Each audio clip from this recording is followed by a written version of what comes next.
दोस्तों, मैं विकास Jha social global news में आपका स्वागत करता हूं। दोस्तों, आज हमारे साथ सीमा जी हैं जो योगा एक्सपर्ट हैं। पॉजिटिव थॉट्स इनके वीडियो से आप ले सकते हैं और एक अच्छे राइटर भी हैं। ज़्यादातर ये धार्मिक मुद्दे को लेके कविताएं लिखते हैं। उस कविता में ऐसे बहुत बातें होंगी जो आप सुन के आप अपने लाइफ में एक अच्छे मुकाम पे जा सकते हैं। और अगर आपके लाइफ में कुछ उतार चढ़ाव हो रहा है तो ये इनकी विचार से आप अपने लाइफ को बेहतर बना सकते हैं।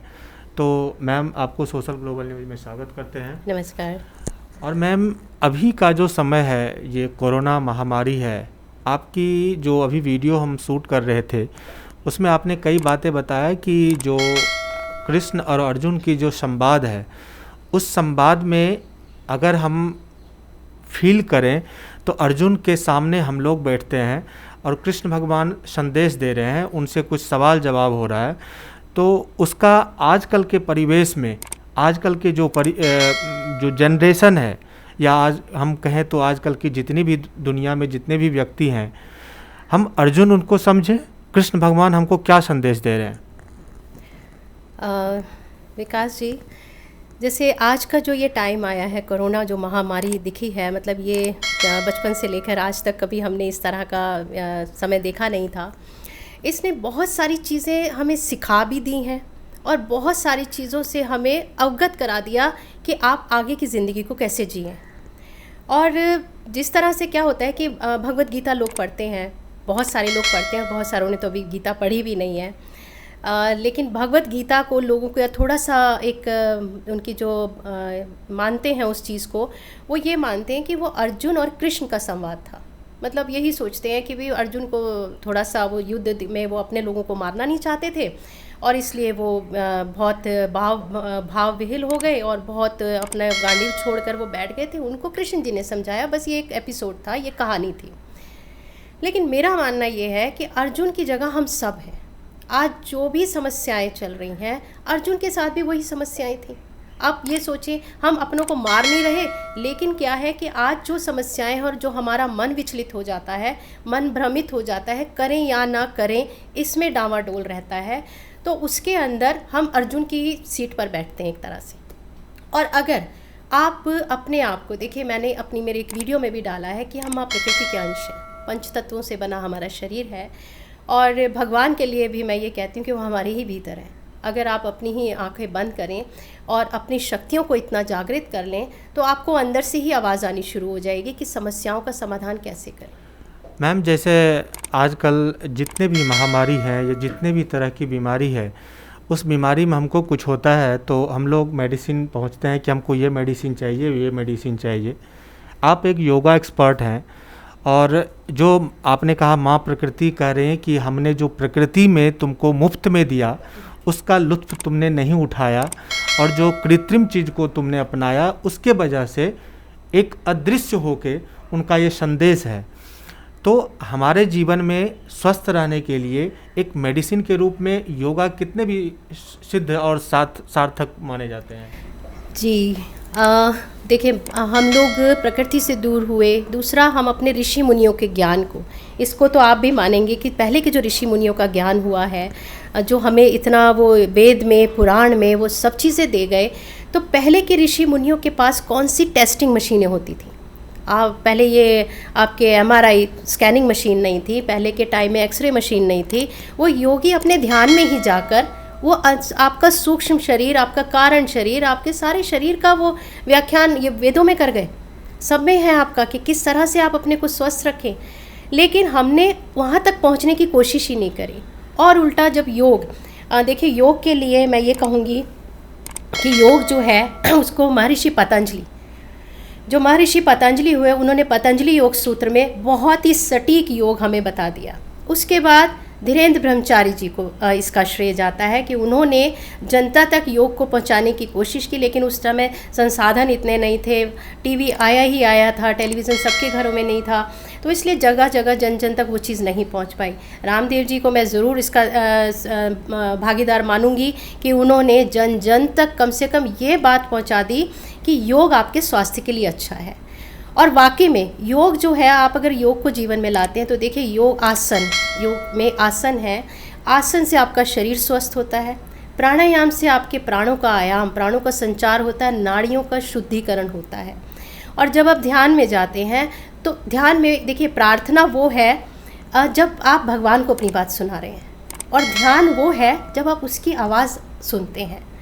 तो योग, प्राणायाम, ध्यान, ये सारी चीज़ें आपको कृत्रिम जो ये चीज़ें हैं कि आपको सिर दर्द हुआ, फटाक से सेरिडॉन खा ली, पेट में दर्द हुआ, फटाफट आप एलोपैथिक की तरफ भाग जाते हैं।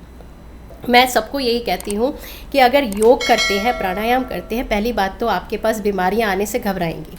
वही मैं दूसरा सवाल ये है कि जब हमारे आजकल जो जनरेशन है, बच्चे हैं, या ये जो महामारी आया, आपके जैसे योगा एक्सपर्ट या दुनिया में जितने भी योगा एक्सपर्ट हैं, वो ये संदेश दे रहे हैं कि आप ये आसन करें, आप वो आसन करें, आप ये आसन करें, आप स्वस्थ रहेंगे, आपको कोरोना छू नहीं पाएगा। तो क्या हमारे आगे जो जनरेशन है, हमारे आगे जो लोग जो अभी दुनिया में बचे हुए हैं, खास करके स्वस्थ रहने के लिए उनके पास ये योगा एक सबसे बड़ा दवाई और एक सबसे बड़ी ताकत है? जी, मैं ये कहती हूँ कि हमारे पास जो हमारी धरोहर है, योग हो गया, आयुर्वेद हो गया। देखिए योग में आपको स्वस्थ रहने के लिए सिखाया, और आजकल के बच्चों के लिए तो मैं बोलूँगी कि सबसे ज़्यादा ख़राब लाइफस्टाइल, जो लाइफस्टाइल डिसऑर्डर डिजीज़ हो रही हैं, और जो हमारा टेक्नो स्ट्रेस, आपने बहुत सारे स्ट्रेस सुने होंगे, लेकिन एक टेक्नो स्ट्रेस भी आ गया कि टेक्नोलॉजी जो आई उसको हमने अच्छे से एक्सेप्ट करने की बजाय उसको स्ट्रेस बना लिया। आज हर बच्चा मोबाइल में, हर बच्चे को सर्वाइकल है, सारा टाइम वो अपना उसमें आके। और दूसरा ये लॉकडाउन की वजह से स्कूल से भी बैठ गए हैं, तो जो स्कूल में थोड़ी उछल कूद या थोड़ा व्यायाम या थोड़ा गेट टुगेदर उनका हो जाता था, अब वो भी नहीं होता, वो भी सब मोबाइल में है, ऑनलाइन क्लासेस हो रही हैं, सब कुछ चल रहा है। तो ये लाइफस्टाइल जो है हमारे बच्चों के लिए, तो मैं खासकर पेरेंट्स से रिक्वेस्ट करती हूँ कि अपने बच्चों को योग की दिशा में लेकर आए, ताकि देखिए अभी जो हालात हुए हैं, डॉक्टर्स, मेडिकल साइंस खुद कह रहा है कि योग करिए, मेडिकल साइंस खुद कह रहा है कि सांस को रोकिए और रोक कर होल्ड कीजिए, और अपने जो आपका ये जो श्वसन तंत्र है, आपके लंग्स का पता चल जाएगा। हमारे योग में कुंभक कहते हैं, आप कुंभक अगर अच्छा लगा पा रहे हैं, इसका मतलब आपके जो लंग्स हैं वो बिल्कुल स्वस्थ हैं। लेकिन हमारे बच्चों को हमने ही, इसमें मैं बच्चों का भी इतना दोष नहीं दूंगी, हम पेरेंट्स का भी दोष है कि हमने बच्चों को उस लाइफस्टाइल की तरफ धकेल दिया, उनको फैसिलिटीज़ देकर उनको ऐसा बना दिया कि आज हम तो फिर सर्वाइव कर गए इस तरह की महामारी में। बच्चों के लिए ना आगे बहुत ज़्यादा, क्योंकि उनका खान पान, उनका सोना जागना, उनका सब कुछ ख़राब हुआ। मैम, बच्चे तो मान लीजिए घर में रहता है, बच्चे को या तो इतना ज्ञान नहीं है, माता पिता को ज्ञान है, माता पिता सक्षम है योग करने के लिए, तो जो इस तरह के बच्चे हैं, यानी अभी जो लॉकडाउन का टाइम चल रहा है, इसमें माँ पिता को क्या होना चाहिए? बच्चे के साथ बैठ के 1 घंटा, आधा घंटा योग करें। आप उस 1 घंटे में पढ़ाई की बात ना करके एक अपने लाइफ को कितना बेहतर और अपने हेल्थ को कितना बेहतर बना सके, एक माँ बाप को होना चाहिए कि माँ पिता को, कि उनके साथ बैठ के योगा का एक कम स्पेशली एक आसन के रूप में उसको ग्रहण करें। जी, आपका बिल्कुल बहुत अच्छी ये चीज़ आपने बोली है, और मैं भी यही बोलती हूँ, क्योंकि आज के टाइम में ना मोबाइल ऐसी चीज़ हो चुकी है कि मोस्टली आप जब घरों में जाकर देखेंगे तो बच्चे अपने मोबाइल में हैं और माता पिता अपने मोबाइल में हैं। हर इंसान अपने अपने मोबाइल में इतना जिसको कहेंगे ना कि उसको मैं सेल्फिश भी कह दूँगी कि बस अपनी अपनी दुनिया में सिमट के रह गए हैं वो लोग। बच्चे अपनी दुनिया में हैं, माँ बाप अपनी दुनिया में हैं। तो उनको देखिए, आज अगर वो बच्चों के लिए अच्छा चाहते हैं, उनका भविष्य चाहते हैं, तो सबसे बड़ी नियामत है स्वस्थ शरीर।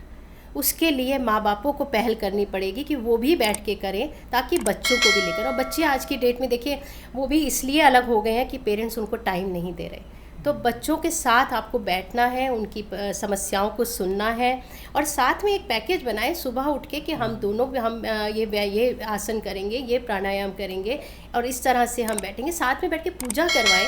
पूजा हम ये नहीं कहते कि किसी एक मूर्ति को रख के आप पूजा करिए। पूजा मतलब एक ध्यान करें बैठकर। पेरेंट्स सब बैठे हैं, बच्चे भी बैठे हैं, और एक ध्यान का एक 5 मिनट से शुरुआत करें। तो वो एक बच्चों को जो एक मानसिक, उनको आजकल एक कह लो भाग दौड़ भरी ज़िंदगी में जो उनका मानसिक असंतुलन हुआ है, वो संतुलित हो जाएगा। जैसे आपने कहा कि प्रकृति हमारे साथ ही खिलवाड़ कर रही है। जब हम लोग बचपन में हम लोग को याद है कि जब हम लोग गांव में रहते थे या बचपन में थे, तो हम लोगों का एक होता था, सुबह उठो, पढ़ाई करो और फील्ड पे जाओ, खेलो धूपो। योगा नाम का कोई शब्द सुना नहीं था। आज हम शहर में हैं, आज योगा के प्रति काफ़ी लोग जागरूक हैं। यहाँ तक कि योगा दिवस मनाया जा रहा है हर साल 21 तारीख को, 21 जून को। तो उसमें ये ज़रूरी है कि बच्चे को सिर्फ योगा करके ही उनको स्वस्थ रखा जाए। जी, अभी एक नाम और मैं जो श्रेय मैं दे रही थी कि धीरेन्द्र ब्रह्मचारी जी, रामदेव जी, एक नाम मोदी जी का भी इसमें जुड़ेगा कि ये जो 21 जून उन्होंने योगा दिवस के उसमें मनाया जा रहा है, पूरे वर्ल्ड में इसको उन्होंने फेमस किया, उसके लिए उनका आभार है। बहुत सी चीज़ें उन्होंने अच्छी की हैं। देखिए, आपने कहा कि पहले के टाइम में जो चीज़ें होती थी उसमें क्या होता था कि जो लेडीज़ भी, एक मेरा शिविर हो रहा था, फीमेल्स थी बहुत सारी, और मैं बात कर रही थी कि आप योग कीजिए। उनमें से एक बुज़ुर्ग महिला बोली कि हमारा तो काम ही योग हो जाता है, हम घर के जो काम काज करते हैं वो योग हो जाता है। तो आप विकास जी एक बार को पिछले बैक उस पे जाइए और उसमें आप देखिए कि पहले के टाइम में चटनी कैसे पीसी जाती थी। हाँ, चटनी सिलबट्टे से पिसती हाँ, थी। ये आपके जोड़ सारे काम कर रहे हैं। अब चटनी कैसे पिसती और है? एक उखल समाट कुछ होता वो था, मसाला हाँ, कूटने के मसाला लिए कूटने। हमाम दस्ता यूज़ होता हाँ। था। ठीक है, चक्की भी चलती थी, हाँ। चक्की पीसी जाती थी। अब चक्की आज हम रामदेव जी की तरह से ऐसे ऐसे हाँ, करवा रहे हाँ, हैं। मतलब ठीक है, तो उसको हम एक विजुलाइज कर रहे हैं। लेकिन पहले तो वो आज वो हो गया। दूसरी चीज़ क्या होती थी, घरों में हैंडपंप होते थे। हैंडपंप से पानी जब खींचता बिल्कुल। था तो देखिए आपकी पूरी एक्सरसाइज। एक्सरसाइज होती थी। अब ये सारे काम आपकी उंगली कर रही है। सब मशीन में, एक उंगली से आपने दबा दिया तो कपड़े धुल गए, एक उंगली पुश की आपने मिक्सी में चटनी पिस गई। तो कहाँ हमारी एक्सरसाइज हो रही है? मैम तो योग एक ज़रूरी है। एक चीज़ ये है कि आजकल जो आपने कहा उंगली दबा दिया, बटन दब गया, आपका वॉशिंग मशीन, कपड़े साफ़ हो गए। आजकल होता क्या है कि जो लोग अपने हाथ से कपड़े धोते हैं, जो आपको मान लीजिए सिलबट्टे से चटनी या मसाला पीसते हैं, उसको आजकल के जो मेंटेलिटी है उनको सोचता है कि हाँ बैकवर्ड मानते हैं, उनके पास पैसा नहीं है, गरीब है, तो इसलिए वो कर रहे हैं। तो उनके लिए क्या संदेश है तो आपका? तभी तो वो उनको तो बैकवर्ड मान रहे हैं। और आप कभी जिम में जाके एक वीडियो शूट कीजिए, वहाँ पे वही हो रही हैं जो बटरफ्लाई करवा रहे हैं या आपके ये वाली चीज़ें करा रहे हैं, वो सारे जॉइंट्स के लिए हम एक वहाँ पर तो हम, और वहाँ पैसा दे के कर रहे हैं, वहाँ हम पूरा पैकेज लेते हैं, उसके बाद हम वही एक्सरसाइज कर रहे हैं जो हमारे जो बैकवर्ड जिनको हम मानते हैं वो लोग नेचुरल तरीके से करते थे। तो उन लोगों को मैं ये कहूँगी कि आप उसको देखिए। अब क्या है कि अब हम उस वाले युग में तो जा नहीं सकते, हम सोचें कि चक्की ले आएँ, चक्की चला लें या कुछ चीज़ें कर सकते हैं। लेकिन योग में क्या है कि योग में आपके परफेक्ट आसन होते हैं। और देखिए, मैं जिम के विरुद्ध में नहीं हूँ, जिम के अगेंस्ट नहीं हूँ, लेकिन मैंने जो एक चीज़ नोटिस की, मेरे पास एक जिम का लड़का भी है जो योग करता है, कि जिम में आपका शरीर तो सॉलिड हो जाता है लेकिन आप मन से कहीं पर वीक रह जाते हैं। और जब आपके सामने ज़िंदगी में समस्याएं आती हैं, आपने फास्ट म्यूजिक की बात कही थी, तो जिम में होता है क्या, लाउडली म्यूजिक बजता है, हाँ। और जब आप योग करते हैं तो शांत होते हैं, शांति। हाँ। तो वही चीज़ मैं बता रही हूँ कि वहाँ पे आपका फिजिकल वर्कआउट हो रहा है। ठीक है, आप मेंटली या तो गाने के साथ झूम रहे हैं, या बहुत सारों को मैंने देखा कि वो अपना ट्रेडमिल पे सामने अपना फ़ोन रख लेते हैं और लीड लगा के वो बात भी कर रहे हैं और ट्रेडमिल भी कर रहे हैं। आपका शरीर काम कर रहा है। योग क्या है? मन और शरीर का मिलन। जहाँ पर मन और शरीर दोनों मिल गए तो वहाँ आपका योग हुआ। जिम में वो एक्सरसाइज हो रही है, फिजिकल हो रही है। बहुत अच्छे जिम वाले लोगों के सामने जब समस्याएं आई तो वो हार गए। लेकिन योग आपको मेंटली भी मजबूत बनाता है खाली। और मैं चाहती हूँ मेरे बच्चे जो यंगस्टर्स हैं वो शरीर से तो मजबूत हो ही हो, लेकिन मन से और मानसिक उनकी मजबूती बहुत चाहिए। क्योंकि ये जो टाइम आज का आया है इसने इतनी उथल पुथल कर दी है कि लोगों के पास काम धंधे नहीं रहे, सालों की नौकरियां चली गईं, तो कितना वो मेंटली इस टाइम पे अपसेट हुए हैं। तो वो योग से, मतलब मेरा अपना एक्सपीरियंस ये है कि योग उनको दोबारा से खड़ा कर सकता है। लास्ट सवाल अब मेरा 21 जून का सवाल है कि आजकल हमारे जितने भी लोग हैं सब योग कर रहे हैं, एक्सरसाइज कर रहे हैं, तो ज़रूरी है हमारा 21 जून को योग दिवस मनाना? कि आज तो हम डेली योग दिवस मना रहे हैं। जी बिल्कुल सही आपने कहा कि एक डेट, असल में क्या हुआ है कि एक ट्रेंड चल पड़ा है, मतलब Mother's Day, Father's Day, Valentine's Day तो हम लोग ना, जैसे मैंने कहा कि फास्ट हो गए हैं, तो हमें एक डे पर हम लोगों को लगता है कि हम इतने व्यस्त हैं कि हम एक दिन ही कर लें, एक दिन ही हम अपना मदर्स डे मना लें, माँ को अच्छे अच्छे गिफ्ट दे दें, बाकी दिन माँ कहाँ है, माँ के लिए हम क्या कर रहे हैं, हमें कोई मतलब नहीं है। वही चीज़ योग के लिए हो गया, लेकिन कम से कम एक दिन लोगों को सबको उठा के जागरूक कर दिया गया कि भैया अलर्ट हो जाओ और अपने जीवन में इसको डेली करो। तो वो एक उसको मतलब हम सकारात्मक रूप से देखें तो ज़्यादा अच्छा है कि एक दिन कम से कम सबको जगा दिया जाता है, जो खो जाते हैं। हम अपने काम धंधों में इतने व्यस्त हो जाते हैं कि हमें पता ही नहीं रहता योग क्या है। चाहे आप ले लीजिए जो हमारे सेंट्रल गवर्नमेंट है, स्टेट गवर्नमेंट है, उस दिन काफ़ी एक्टिव हो जाते हैं 21 जून को, तो और दूसरे दिन कहाँ चले जाते हैं? क्या करना है उनको, क्या करना चाहिए ऐसे गवर्नमेंट को इस योग दिवस के उपलक्ष्य में? इनको और क्या, या तो कोई एक इसके बारे में क्या उनको बोलना चाहिए? उसके लिए ना एक मैं चीज़ कहूँगी, मैंने कुछ बच्चों से बातें भी की। देखिए 21 जून जब मनने लगा तो उसके पहले देखिए फिज़िकल एक जो सब्जेक्ट होता था स्कूलों में, आप लोगों के टाइम में और हमारे टाइम में भी होता था, और वो एक फॉर्मेलिटी होती थी। एक ठीक है, फिज़िकल आपका वो है, गेम्स पीरियड हो गया है, उसको कभी कोई और टीचर आके ले लेती थी, कोई और लेती, गेम्स के इधर उधर पता ही नहीं होता था, और वो चीज़ें भी नहीं होती थी, कई बार स्कूल में मौजूद ही नहीं होती थी। लेकिन योग की क्लासेस शुरू की गई स्कूलों में, सेंट्रल गवर्नमेंट ने भी की और हमारे ये जो स्टेट गवर्नमेंट ने भी की है। लेकिन ज़्यादातर मैंने जहाँ लोगों से पता किया, बच्चों को किताबें इशू कर दी गई, लेकिन बच्चों ने एक पन्ना भी पलट के नहीं देखा। कोई योग टीचर वहाँ पे अच्छा नहीं है जो उन बच्चों को करा सकते हैं। और मैं तो ये कहती हूँ कि सबसे पहला पीरियड स्कूलों में, सबसे पहला पीरियड योग का होना चाहिए, ताकि बच्चे, क्योंकि देखिए योग से बहुत सारी, मैं इस पे एक वीडियो बनाने वाली हूँ कि योग से बच्चों को क्या बेनिफिट होता है। उनकी मेमोरी शार्प होती है, उनकी हेल्थ अच्छी होती है, दूसरा वो चीज़ जिसको घंटों में उनको रटना पड़ता है चीज़ों को, वो अच्छे से समझना शुरू करते हैं। तो मैं गवर्नमेंट से यही चाहूँगी कि अगर योग उन्होंने एक एज अ विषय उन्होंने रखा है तो उसको एक प्रॉपर तरीके से रखें, उसको फॉर्मेलिटीज़ की तरह नहीं कि जी हम योग करा रहे हैं, टीचर है या नहीं है, किताबें तो मिल गई हैं, बच्चे अपने आप करते रहेंगे। कुछ बच्चों ने तो किताबें मुझे दे दी कि ना हमें कोई नहीं पढ़ाता, आपके काम आ जाएंगी, आप ले लीजिए। तो यहाँ गवर्नमेंट को थोड़ा अपना वो कि एक ही दिन मना के ना छोड़ दें, 21 जून बस। चलिए, सोशल ग्लोबल न्यूज़ से बात करने के लिए आपका बहुत बहुत धन्यवाद मैम। धन्यवाद जी।